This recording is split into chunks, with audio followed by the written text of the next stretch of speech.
Hello and welcome to another episode of Soul Nectar Show, that show where we talk about all things essence, where we gather on the campfire and we share our stories of connection to that which is bigger than us, to the great mystery, to beyond the veil, to those synchronistic moments of connection where you find out something new about yourself, you make a big discovery or your realization, or you go through some life challenge and you realize that that was there for you and not against you.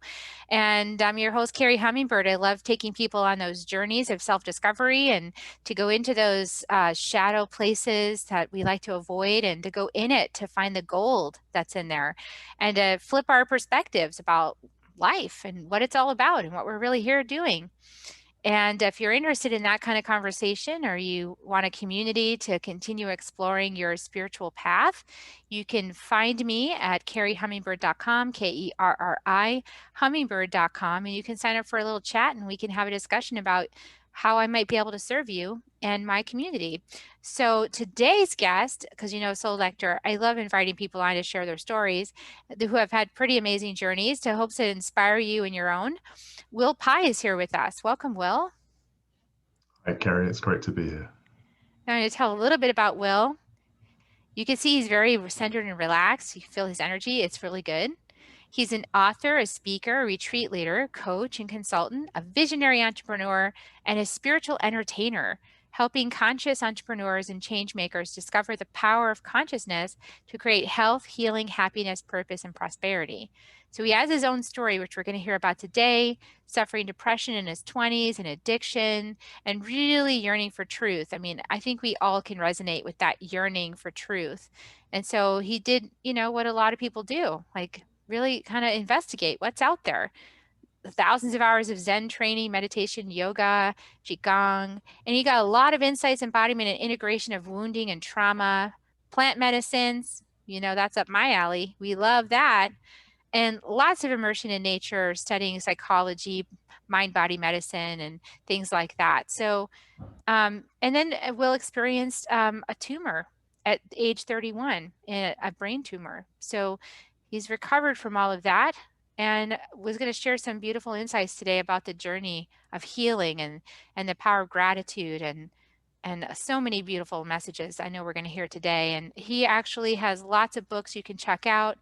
The Meditation Game, The Gratitude Prescription, The Radical Gratitude Online Retreat, The Alchemy of Depression, and The Alchemy of Cancer. So many options. I'm going to put lots of that information into the show notes for you. So Will, welcome to the show. I'm glad you're here. Great to be here. Yeah, I'm happy to be here as well, Carrie. I enjoy being in dialogue with you.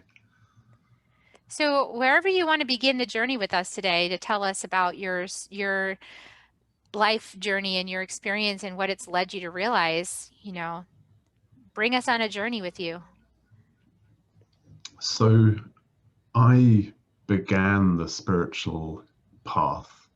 I mean, we're all on the spiritual path from being born, right? But I became aware that I was on a spiritual path or a journey, really initially with a synchronicity with an owl.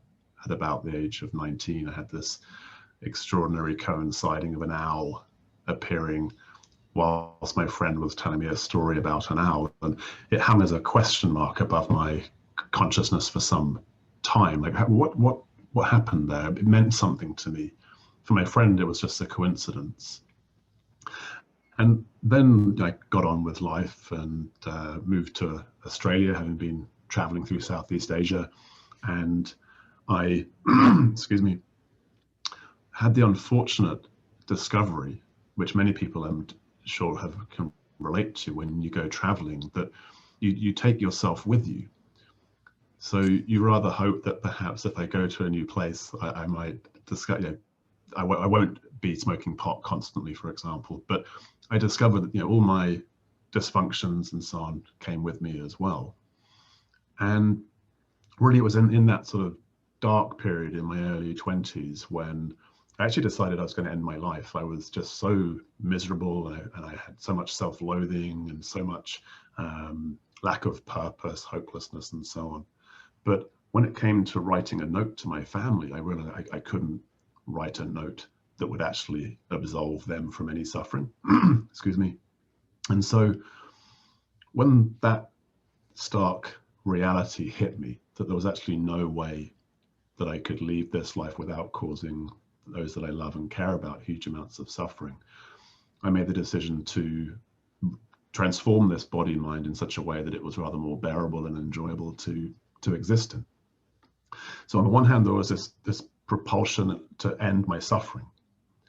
And on the other, there was this sort of deep yearning to know truth. Like, what's the nature of this reality? Does God exist? If it exists, can I get to know it? And so on and so on. And that propelled me into meditation, yoga, qigong. I became a vegetarian for 8 years. I started studying martial arts. I started to read a lot of literature, a lot of spiritual literature.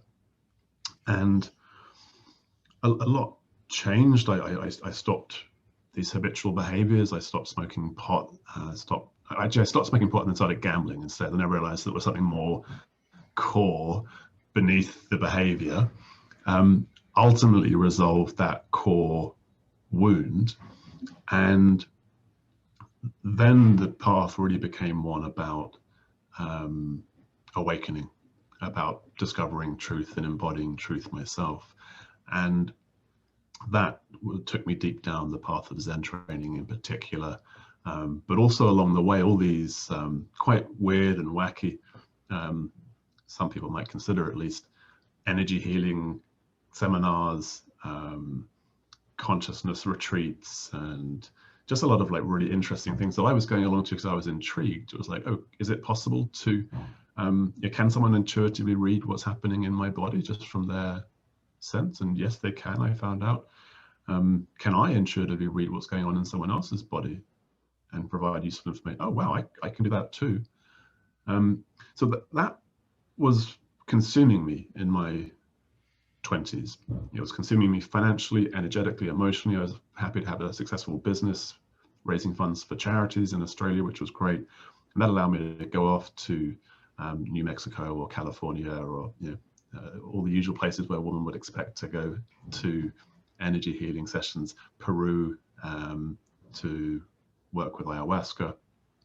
And then when I was diagnosed with a brain tumor at 31, I had this, there was this peace and joy because I'd had some pretty profound awakening experiences, and there was a depth of peace and joy in my experience generally. And that didn't change just because someone was telling me that I might be dying soon. And there was also this sense of like, wow, looking back at the 10 years prior, with all of this energy healing stuff and studying mind-body medicine and studying spontaneous remissions, it was like, shit, I did the training. I did the 10-year training to arrive at this point and it be an exciting opportunity and to be really empowered with information and insight and practical tools and techniques to respond to this in a way that was helpful.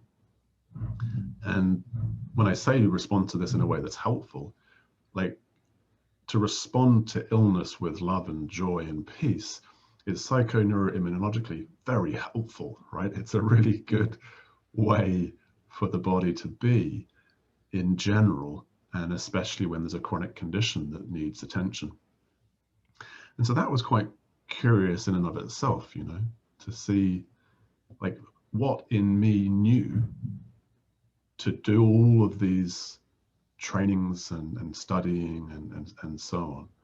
So I would say that my soul knew, and it very much felt like an initiation. And the question that I was asked just prior to the diagnosis, so just to clarify, I've written 2 books, Blessed with the Brain Tumor and The Gratitude Prescription. Those other titles were online courses. So okay. yeah. One of them is called The Gratitude Prescription, though, the second book. So there's a crossover with the online course there. And the recognition of that path and how helpful it had been to that point was profound in and of itself. And the question that was asked, which I share in that first book, which actually came into my consciousness a few days prior to being diagnosed. I was so moved by this quote, I wrote it down in my journal and didn't write anything other than that quote. and didn't write anything for a few days, which is the first and last time in that period of my life where I didn't write a journal every day. And what all that meant was this highly unlikely situation where I get home having been diagnosed with a brain tumor. I leave the hospital. I go back to my apartment and I think, I'm going to journal this. This is kind of interesting, you know, like, dear diary, diagnosed with a brain tumor today. And I opened the journal and saw this quote that I'd written down 5 days prior. And that quote is, "Death is certain, its timing uncertain. So what is important now?" Now, I don't think you could write your own quote to randomly read as the first bit of information, the first thing that I had read following a diagnosis of a potentially life-threatening condition. I don't think you could choose something, craft something that would be more precise and more pithy and more just boom, like right there in the moment. This is truth. And my body and my soul, you could say, knew that 5 days prior. It knew it would be helpful to put this down, just in case I missed the point of this diagnosis, that this is a wake-up call. This is an opportunity to transform. And so my life since has really been answering that question: what's important now? And for me, it's serving healing, transformation, and awakening as a coach, as a speaker, as an author. That's what lights me up. It's what brings me great joy to facilitate groups and so on, and to communicate the ineffable, if you know, I can put it as grandiosely as that. Yeah. That's awesome. Wow, what a powerful thing to have given yourself the message that you needed days in advance without even knowing at the conscious level that that's what you were doing. But some aspect of you totally knew that was going to happen and prepared you for it. That's what Absolutely. I think That's it. is so amazing.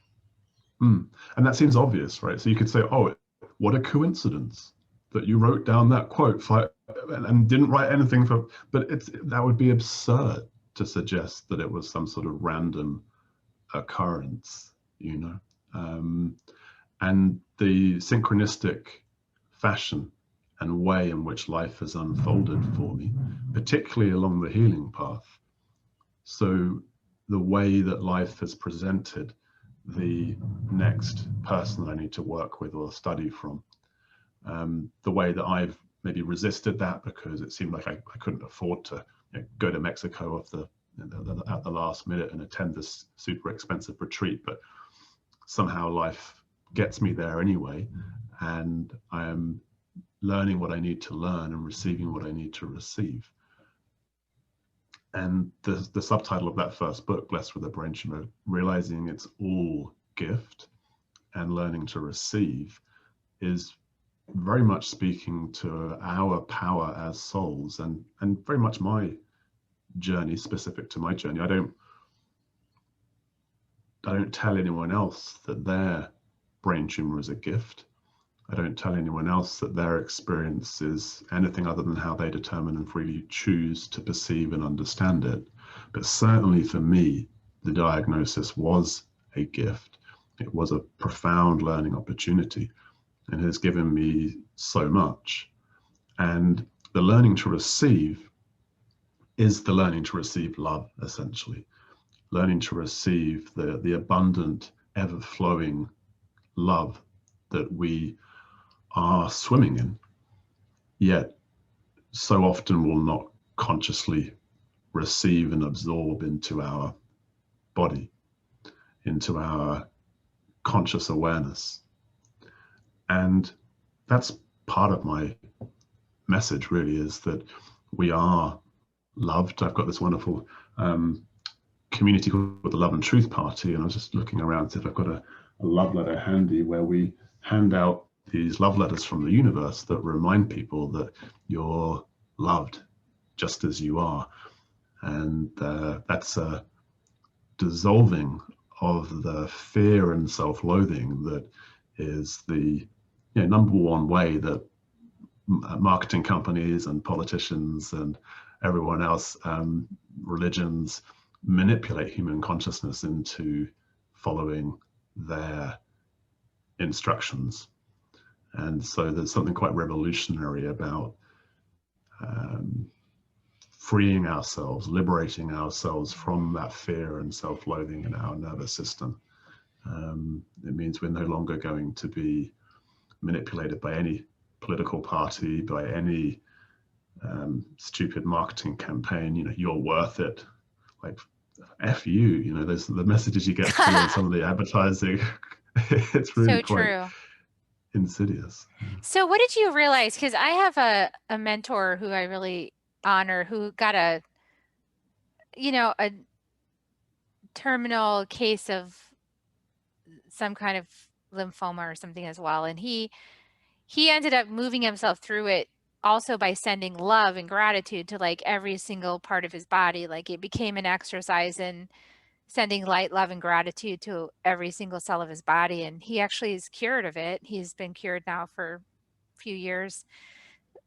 What was your journey like realizing this, that you had a piece of you that was in dis-ease, in some illness, and that you also had this self-mastery, you had this spirituality teachings and gratitude teachings. So how did you approach that for yourself?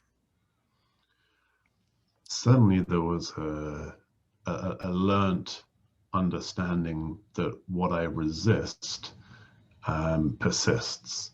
So prior to the tumor, my journey with depression, for example, I had learned that when that heaviness showed up in my physicality, when that heaviness showed up in my chest, if I resisted that, if I wished it weren't so, or pushed it away, or tried to numb it through alcohol or whatever, then it persisted. But in the going into the darkness, into the hopelessness, into the pain, and actually really feeling that fully, and in fact, what it looked like for me was like bowing to my depression and saying, thank you. Thank you for showing up. And for me, it's like I'm speaking to a part of myself. Maybe my 12-year-old self, or maybe my 1-year-old self, or maybe there's some ancestral trauma coming through in the body in that experience. But what happens in the greeting that heaviness, in the lovingly, welcomingly saying hi to that part of my experience, there's an alchemy that occurs. And that and many other teachings from my own direct experience meant that when the brain tumor happened,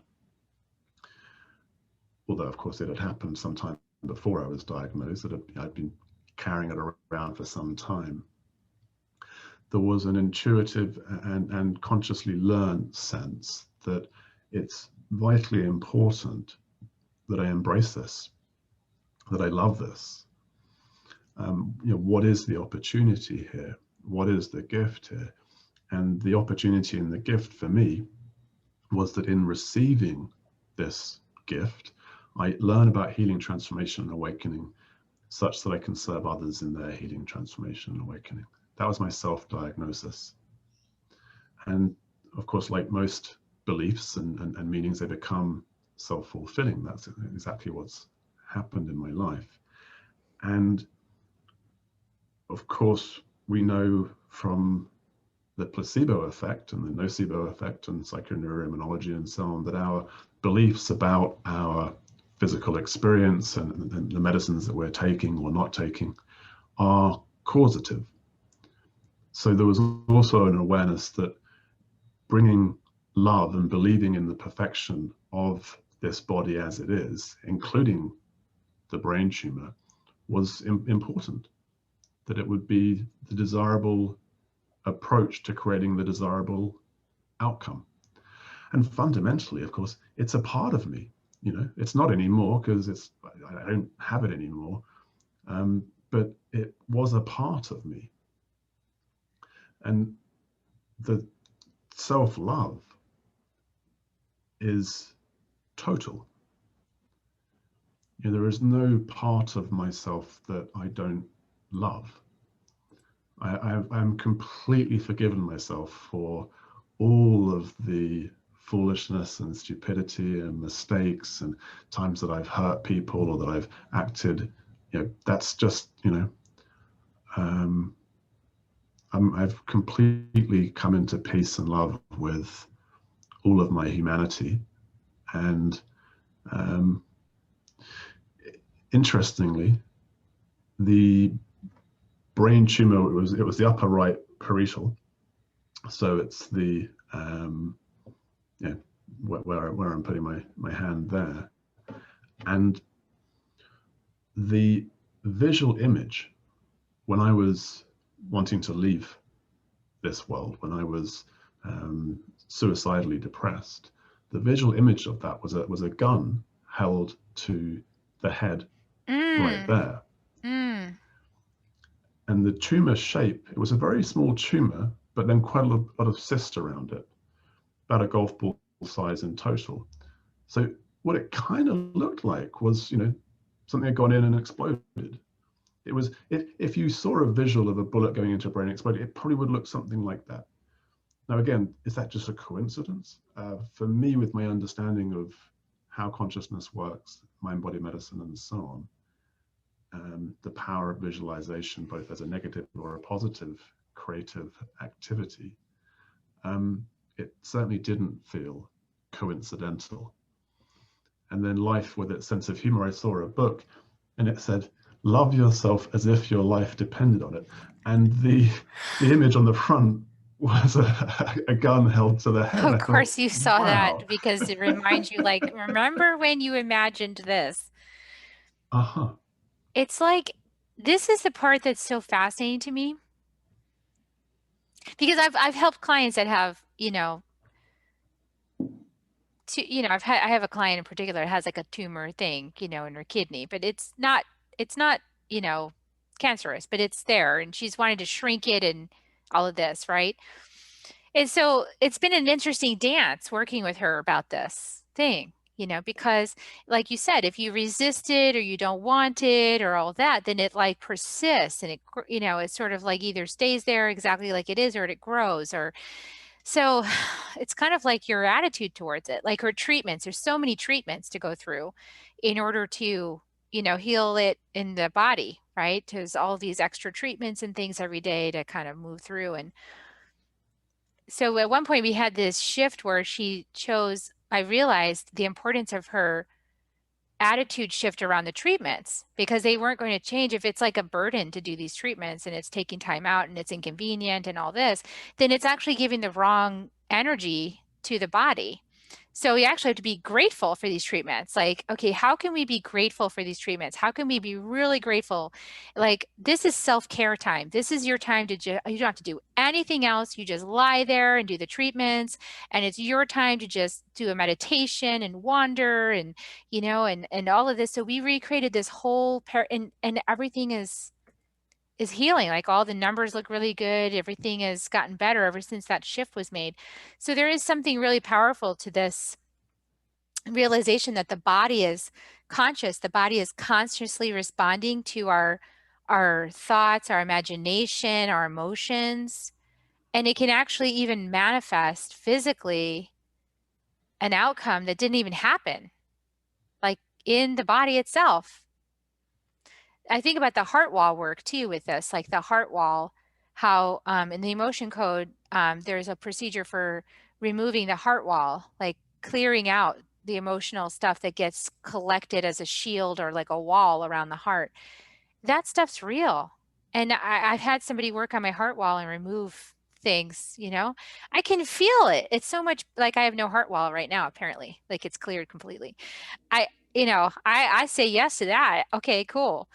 But it took like literally 4 months to clear the heart wall because there was so much stuff collected in there from all this time, where we defend against hurt and pain and life and change. And so talk about like, because this seems like similar to what you realized about your desire I understand that the suicidal tendencies. I've had those too. So now I'm starting Yeah, to think, where's the that in my body? Like, like, oh, I better check everything. the learning to receive bit of that subtitle very much speaks to what you're pointing to there, right? Because we can be having love beamed at us constantly. We can be like totally loved by God, let's say, or we can be totally loved by the energy field of our own chi or prana or breath. Or by your You know, mother. right, indeed, right. But can we receive it? Can we consciously receive it? It's like we can be taking a green juice, but if for whatever reason our body is not able to absorb the nutrients in that, then the green juice is rendered kind of neutral. It's not going to do the goodness. We have to be able to receive. And what that looks like for me very much is coming into the heart and discovering what might be in the way of our receiving, what belief, what thought, or it may not be conscious, right? It may not be something that exists in our mental body that we can locate.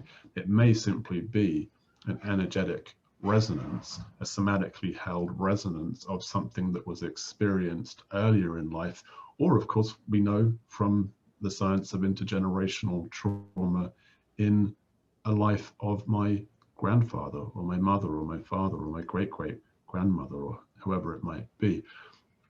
My responsibility is to cultivate that capacity to meet that heaviness or to meet that wall, to love those tensions in the core of my system. And for me, that's going to probably involve a fair bit of breath work in my experience. It's going to involve somatic work, yoga, qigong, bringing consciousness into the body, refining that subtle sensation, that capacity to feel, really, and to ultimately meet those wounds at their core, to meet the tensions at the very essence of those tensions. And in that meeting, in that loving, there is a transformation, a literal transformation. There is an integrating and a true healing, that the wholeness of my experience is somatically realized and affirmed. And that healing may or may not lead to the resolution of the correlate physical manifestation. I'm unattached. I love being alive, and I hope to be around for a good while yet. I'm really enjoying life, and I've received so much that my life is complete. My life is complete, and I hope I have another 40 years. I think anything more than that would get a bit boring after, but let's say 30 or 40 years to be giving back to life what I have received from life. Mm. And there's no attachment to that. So the surrender, you were talking about coming back to that sort of first part of what you were sharing, to come into love with the treatment, to come into positive relationship. So for me, that was with the conscious craniotomy, the surgery. Having done a couple of years of what I felt was the work to resolve the energetic core of the issue, it now felt good and reasonable to complete the surgery and remove the physical residue. I hadn't been able to accomplish that through my own work. So it felt just, oh, great. I'm going to have a conscious craniotomy. This feels really good, to trust in that. And to have the experience of, whilst conscious and awake, having someone remove part of the apparatus, the brain, through which consciousness is transduced and received through into my awareness as I'm experiencing it now. I mean, wow, what an absolute gift, what an absolute thrill. And I had been very careful to ensure that my perceptions of the brain surgery and the radiotherapy that came afterwards were positive. Chemotherapy for me is just not an option. I see no data to support its use for brain tumors. But the other two options, there is some evidence to suggest that they're in this time of, radiation used to be terrible, but these days it's not necessarily something to be ruled out off the bat. But I was very careful to not create any negative placebo nocebo effect by saying, I'm never going to have surgery. That would be a failure. So if we do have chemotherapy, or whatever treatment we're taking, I had a friend who would sing as she took the chemotherapy as a way of really communicating to her body that this was the medicine she needed, that this was the medicine that would resolve what it needed to resolve and allow the rest of her body to remain in health. So there's definitely a conscious interplay with whatever treatment or medicine we're using. And I believe that that approach and cannabis oil as a complementary treatment is part of why, along with the skilled brain surgeon and all the rest, my brain surgery and the radiotherapy that followed were A, successful so far as I can tell, and B, with the very minimal of negative effects. Obviously, brain surgery, if it goes wrong, you die. If it goes wrong, you can't use your left arm. If it goes wrong, you can't speak. I've been very fortunate to have a next to no negative effects. It took me a while to relearn tying a shoelace. My two fingers on my left hand, the placement in space, my brain didn't quite know where they were. It was about 1 millimeter out. And that's enough just to make things a little bit more tricky. But of course, the brain is neuroplastic, it's fluid, it's responding to our intentions, it's responding to our practice, our consistent activity, and everything that was needed to be relearned has been relearned. What would you say to someone who's currently experiencing what they're being told is terminal cancer and what they're experiencing as such? Like say it's, say it started off somewhere in the breast and then it went into the lungs, and now this person's sort of having to breathe and on a oxygen and can't really, sort of like just accepting now this experience. What would you say to someone who's going through that journey? And because, as a healer, my temptation is to be like, I'm sure you can still heal it because I just believe that anything is possible.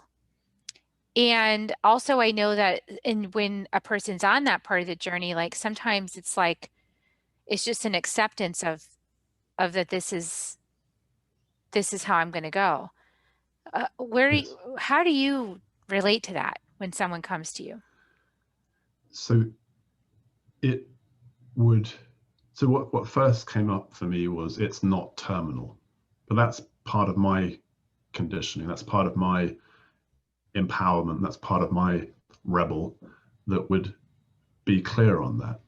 But what I would say to an individual in that circumstance would depend upon me being in that individual's energy field and connecting with them and knowing what would be helpful. So I'd want to explore that with them. It doesn't really matter whether I think it's terminal or not. It does matter whether the individual thinks it's terminal or not. And of course, it might be that this is the means by which this person is going to leave their body and they're going to go through the death experience.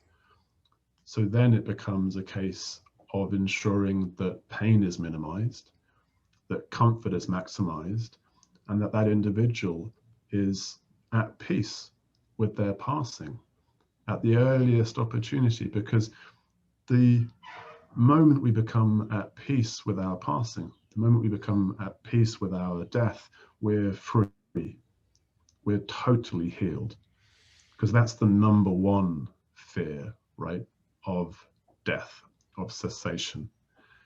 And yet, if we can surrender to that, then there's an extraordinary luminosity and peace that happens in that individual's nervous system. Whether that's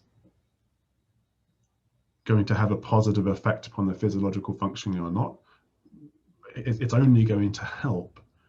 But more importantly, it's only going to help that individual feel comfort and feel piece. I always, when what comes to mind as well as a specific example, not someone that I've worked with, but it's a case study in the book Radical Remissions by Dr. Kelly Turner. So she looks at the core factors that people have identified as being key in their radical remission or their spontaneous remission. And she then offers a case study for each, saying this is what this person said was most important for them.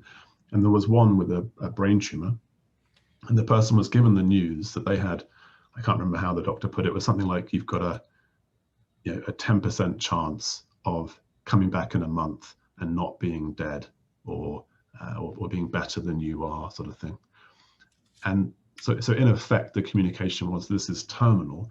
And the response from that individual was an internal silent F you, like, no way, that's wrong, that's incorrect.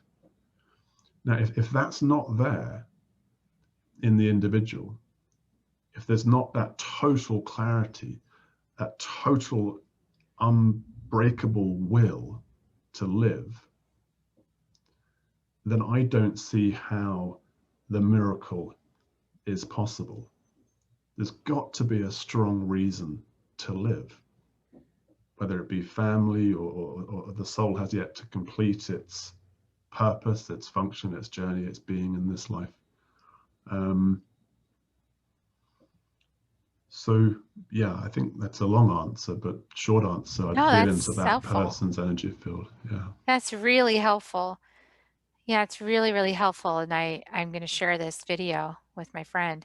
So, it also feels And like, yeah, that, if your friend's watching this now in the future at some point, then just sending you so much love. Yeah. yeah, I felt that. Yeah, there is like, I myself have struggled with the will to live, in this lifetime. And finally, what it comes down to is kind of the same decision that you made.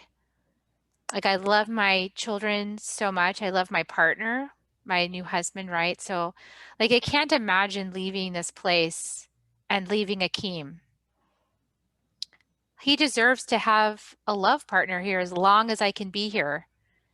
And I can't imagine leaving my sons prematurely either. Like, if there's anything I can do to be here for them, for all of their life's experiences where they're going to need the support of their mom, as they get married, as they have children, as they move through their lives, like, I want to be here as a support for them. And that realization only came through deep healing, like through healing my own mother wound, healing the place that I felt my life wasn't worthy, or I felt that I wasn't good enough, or I felt that, oh, they won't really miss me anyway. These sort of self-deprecations and things that I went through.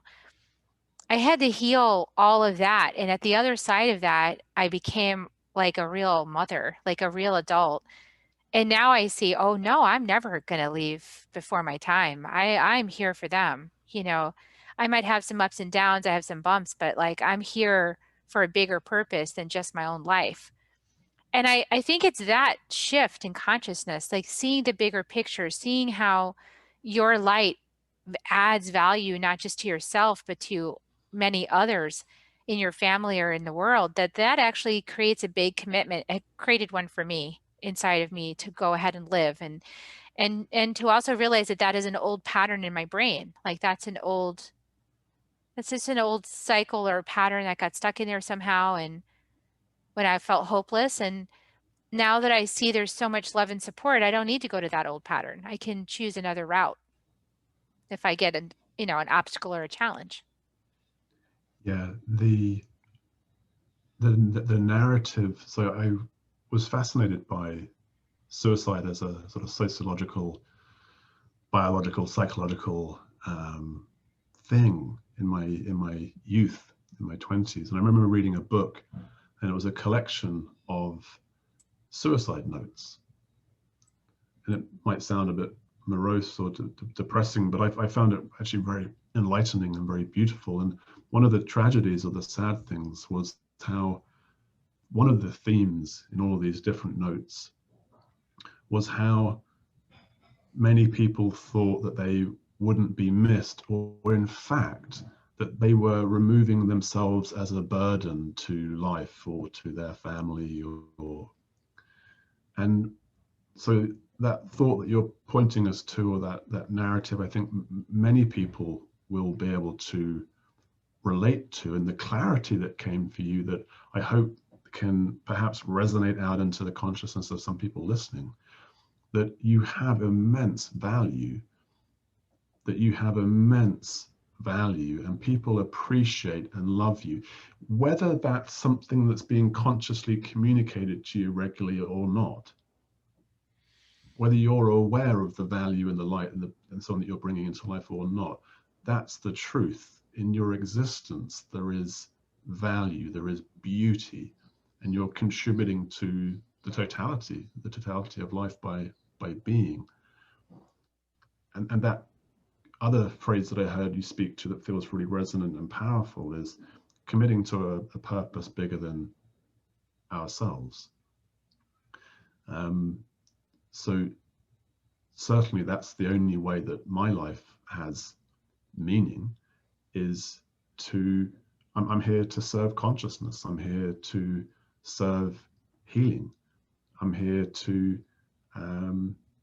serve authentic transformation. That's why I'm here. And I think for many of us alive right now, as your writing is pointing us to,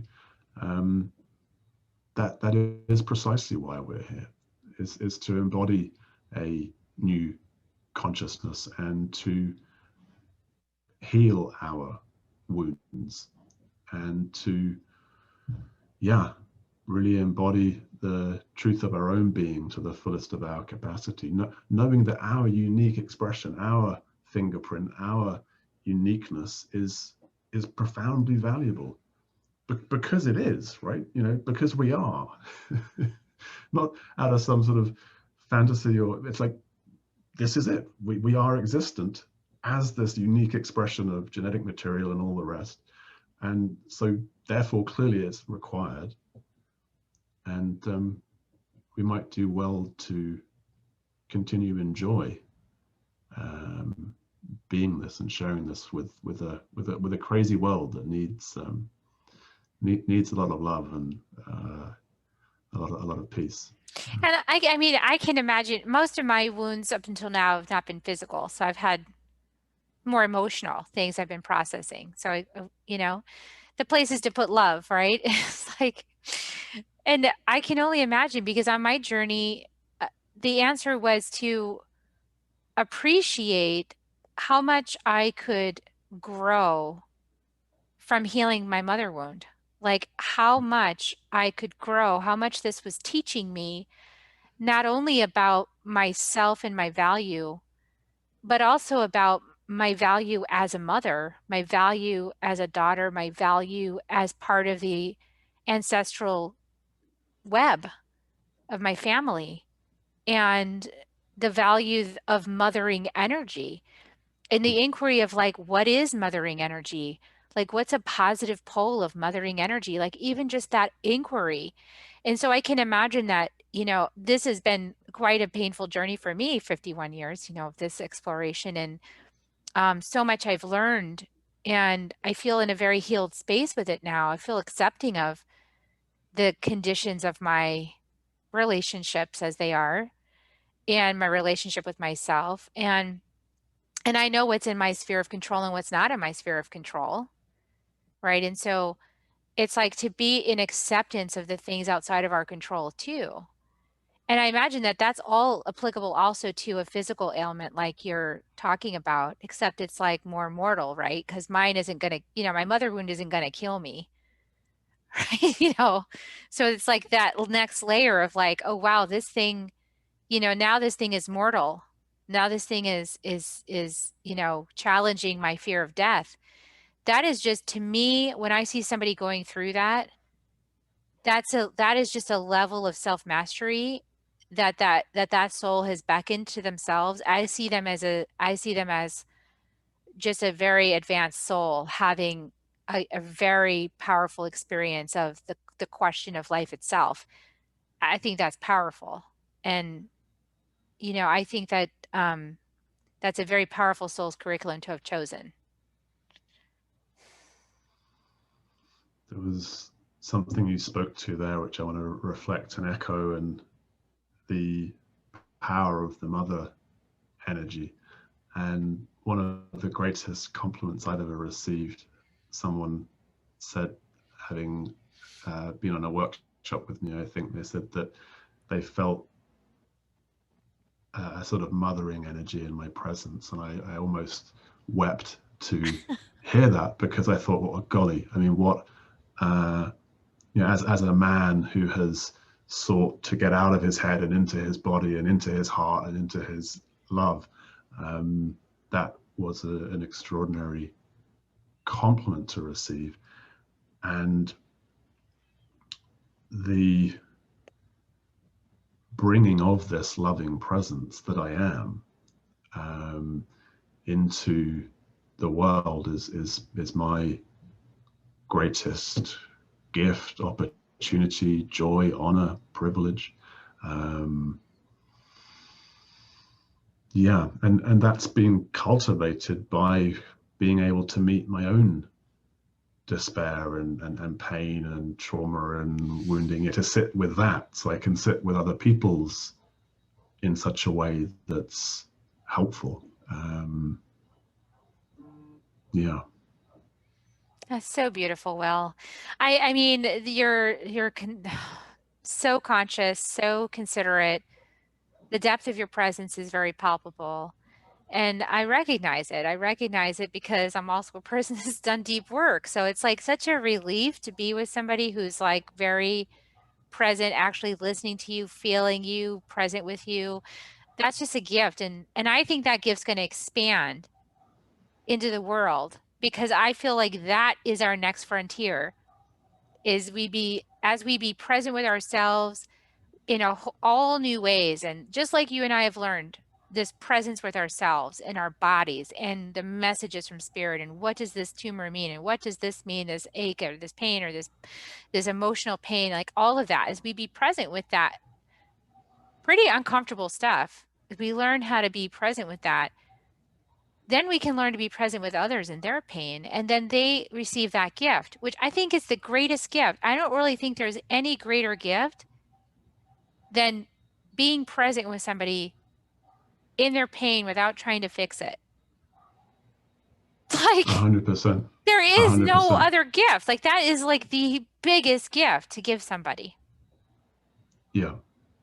To fully deeply listen, and that's not as common a capacity as we might think it is.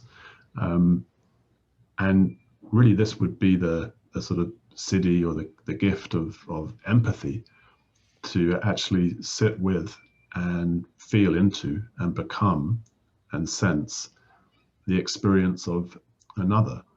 And that's something that does go out into the world. So, you know, I talk about being a new earth ninja in the Love and Truth Party and so on. And this is someone that is awake and aware of the fact that there is no separation, that we are connected within a unified field of consciousness. And there's actually plenty of science and data to demonstrate that. You know, the Permanent Peace Project of John Hagelin and the Transcendental Meditation guys shows that if you have a specific percentage of the population dropping into the unified field through a deep, well-trained meditation practice, violent crime drops in that area by a predictable amount. It happens every single time. So we are actually able to create peace in the world around us by becoming the deepest peace in our being. So that's the good news as we look to this, you know, world of violence and polarization and turmoil, is that the love that we feel, the love that we open our hearts to, the joy that we feel, is resonating out into the human consciousness into the unified field. I mean, what grander mission or purpose, in terms of like, why am I going to stay alive? Well, how about just to vibrate in the presence of peace to support humanity? Yeah, why not? Exactly. Exactly. Yeah, and to be the demonstration. I have so much gratitude for my journeys. Like you talked about going to the jungle, and we have just a few more minutes, but I just want to say this. You went to the jungle, and you experienced the native people there and the medicine, and I've had such amazing experiences being with native people because it's like these people are so connected to the earth, and I would say the people in the jungle, the people in the Sacred Valley, the Karo people, the ones I've studied with in Mexico, the Huichol, like all these tribes of people that I've worked with, they're so connected with the Pachamama, with the earth, and they're so grateful. They're so grateful. And they have like materially money, money, material, like a fraction of what we have in the West. And we're so disappointed. It's like this is the key, like this right here. And I think that when you are and maybe that's why so many people in the West are faced with mortality, because like through all of these diseases and everything that's cropped up in the West, I think it's because we forgot how to be grateful. We are living with so much bounty, so much material wealth, so much like we don't even know what to do with the opulence. And I think that's really what's made us sick, to be honest. We lost 100%. connection. 100%. And there's two things, if I can just quickly speak to the connection to the earth and gratitude. So, to really talk about where the rubber hits the road, in my experience, I used to have grand mal seizures, and I'd have precursor symptoms that made me aware I was about to have a grand mal seizure. So I was about to lose consciousness and flail around on the floor, which is very helpful in terms of moving away from cliff edges and so on, but also in that it gives a window of response. And what I learned through practice, practice prior and practice with this specific phenomena, was that connecting to the earth helps. So we know grounding and earthing is a great anti-inflammatory response. So if there's a bare bit of turf or lawn, then get my shoes off, connect, put my hands down as well. So all my sort of key power points are connected to the earth. And to be grateful for even this experience, because what would happen is initially the fear would arise in the body. So cortisol and whatever else would come into the hormone system. And then there was this inquiry, what am I scared of? What am I scared of? Oh, death or a seizure. There's the two things that I'm scared of happening. And so there was a surrendering to that. A surrender. It's like, okay, so if this is my time, if I'm going to have a seizure, like bring it on. So there's this like feminine surrendering, this trust in what's about to happen, the trust in the unknown, and breathing into the heart center and down into the feet. So it's this paradoxical total surrender and intentional action to breathe into the nervous system, to breathe into the center of the heart. And what I have found is that that has resolved seizures for me. I don't have them anymore. No medication, though I was told that would be a lifelong necessity. And so I really do want to enforce what you're communicating and emphasize the power of gratitude, the power of breath, and the power of connecting with the earth. Every moment that we're connected with the earth, that's supporting our neurological, our physiological well-being, our psychological well-being as well. Yeah, thank you, Pachamama.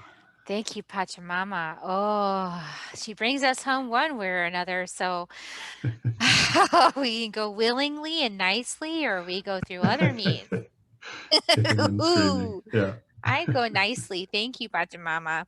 So come willingly. So Thank you so much for all your guidance you shared. Thank you. What a beautiful wisdom you share now from your experiences, and I'm so glad you're still here to share it with us. Your voice and your energy are so needed. I'm very Thank you. grateful, and I'm grateful for, sharing an interview on your podcast. And so everyone check out that podcast, the Truth and Love The, podcast as the well. Truth Lover, yeah, Love and Truth Truth Lover, Party. The Love and podcast Truth is the Party. Truth Lover, yeah, with Kerry Truth Lover. Hungergrove, yeah. So check that out. I'm going to put a link below in the show notes. So check it out. It was a Cool. while because now this is going to go out in April. So it'll be a little while before they see it. But thank you so much. And is there anything else you want to share with people about a way to get started with you that you want to highlight right now? People can check in with my website, willpie.com, and my books are The Gratitude Prescription and Blessed with a Brain Tumor. And people feel free, please, to email me, will@willpie.com. Yeah. Awesome, Will. Thank you. So I'll put links to the books as well so you can check those out. And let's see. So we just need kisses now. Oh, but before we give you kisses, we're going to give people kisses. But before we give you the kisses, here's what we're going to ask you to do. Is share this episode out with anybody you know who's going through a challenge, maybe a physical challenge, something like this, cancer or something like that. And, share it out with them. Maybe they'll get something useful from this broadcast. Maybe this will touch them. Maybe they'll get a new inspiration. They'll feel inspired by Will's story. Maybe they'll go look up one of these resources and it'll be the difference for them. So I'm just asking you, share it out with social media, share it with people you know who might be going through challenges. And this is how we increase the consciousness. This is how we show we care. This is how we expand, the potential of the human experience, and we do it together. And so I appreciate you for doing that. And now you can have kisses. And they can access the gratitude report as well. There's that free little ebook, the gratitude report, Oh, that good. That's from the your link should be website? in.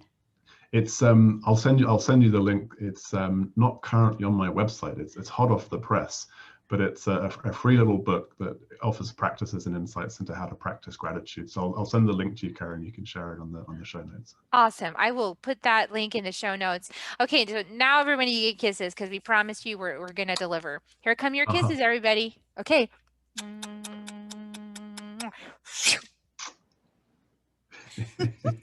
We'll see you all next week on Soul Nectar Show. Bye for now.